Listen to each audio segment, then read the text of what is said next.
Si tu es coach, consultant ou infopreneur, soyons honnêtes, une fois que tu as payé tes ads, ton closer et tes logiciels, combien il te reste à la fin du mois pour te payer, mais surtout combien te reste-t-il pour investir et scaler sereinement. Alors si tu stagnes, c'est parce que tu pilotes ton business à l'aveugle et il y a un KPI impératif et incontournable à mesurer pour savoir si tu peux scaler, c'est le ratio LTV sur CAC. Aujourd'hui, je vais te donner exactement la valeur du ratio à atteindre et surtout les leviers à activer pour impérativement améliorer ce ratio et donc pouvoir scaler sereinement. Et on rentre directement dans le vif du sujet et je vais te préciser les termes que nous allons utiliser ici. Alors tout d'abord, le CAC, c'est le coût d'acquisition client. Le coût d'acquisition client, ce sont les dépenses marketing totales divisées par le nombre de clients que tu vas avoir. Donc si on se met dans le cadre des coachs, consultants et infopreneurs, le coût d'acquisition, c'est tout ce qui va être les ads, le setter plus le closer, la partie commerciale et tout ce qui est logiciel. Et donc, quand je dis ads, je vais te préciser les choses, mais ce n'est pas seulement le budget ads que tu vas dépenser,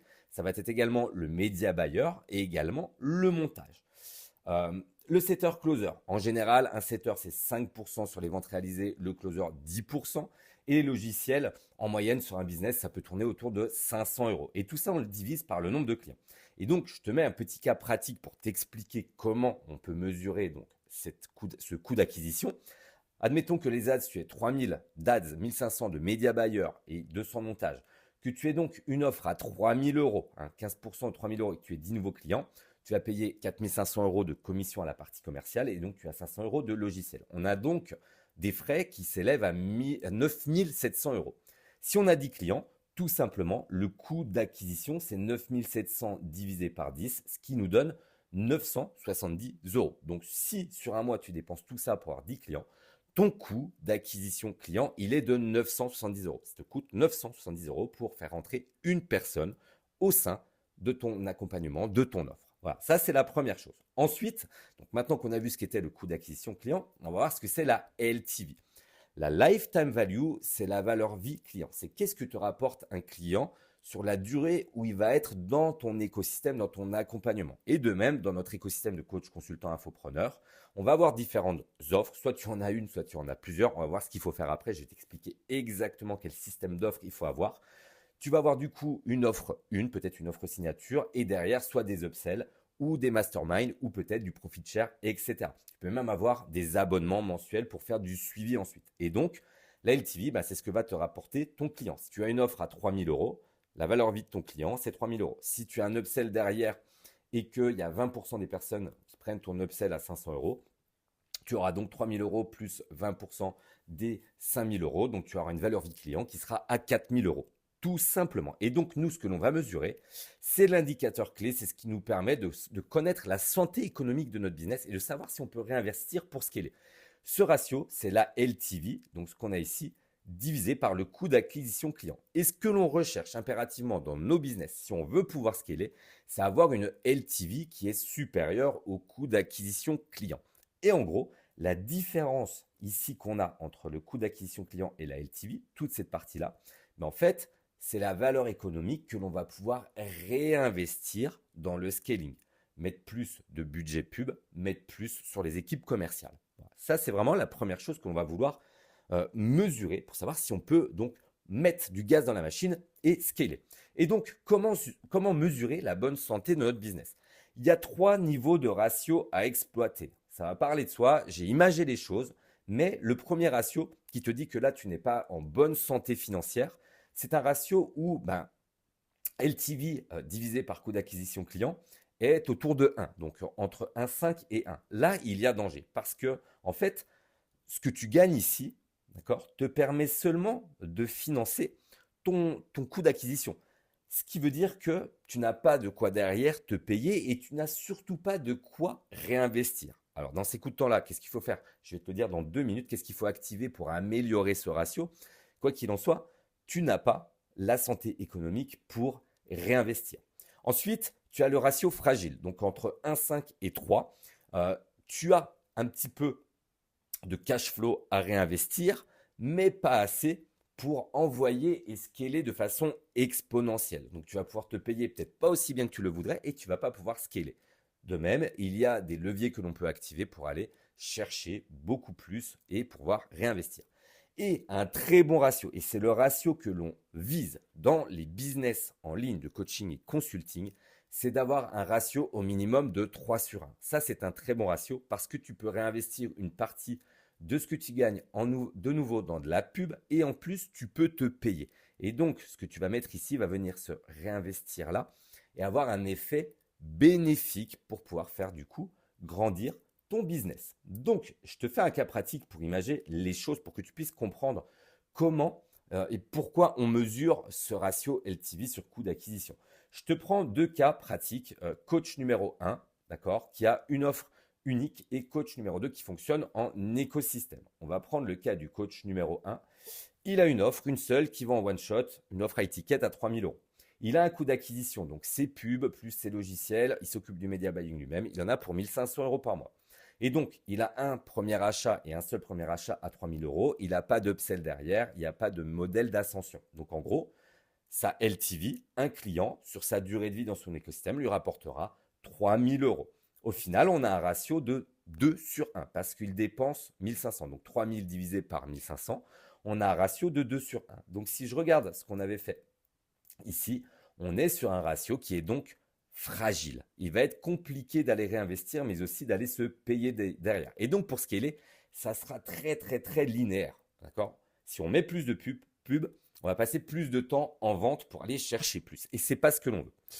De l'autre côté, on a un coach qui fonctionne plutôt sur un écosystème d'offres et qui a optimisé du coup pour aller chercher plus facilement de LTV. Donc, ce coach B, eh ben, il a un système de high ticket plus un modèle d'ascension derrière. Donc, son offre high ticket, elle est à 3 000 euros.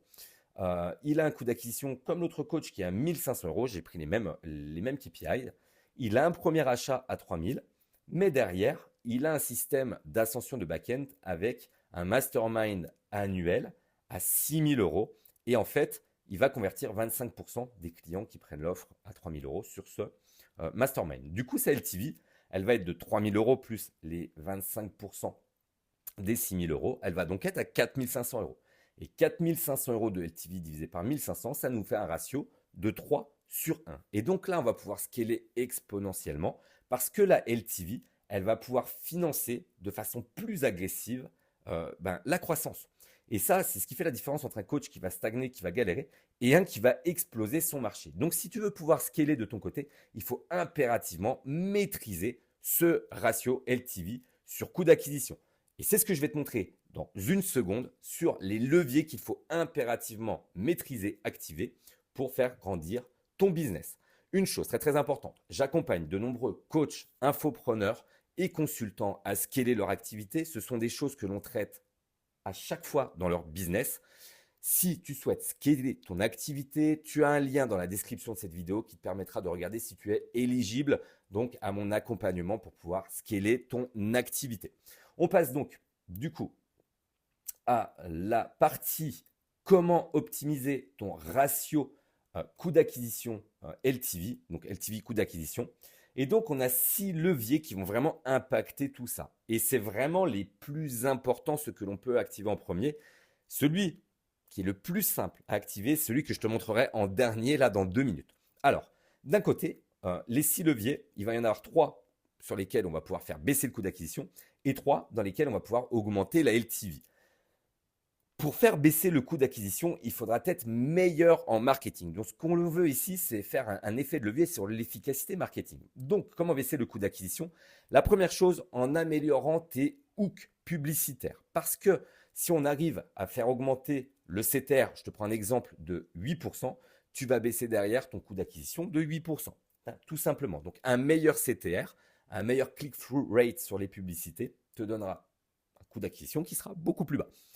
Ensuite, un levier qui est vraiment, vraiment super pour aller chercher de nouveaux clients, c'est le referral.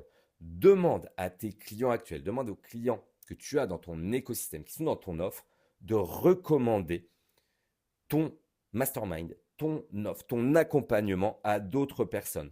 C'est un canal à moindre effort parce que tu n'as pas à mettre d'argent en pub. Tu capitalises sur les personnes qui te connaissent déjà et qui sont satisfaits de ce que tu fais. En tout cas, je l'espère. Donc, utilise le referral.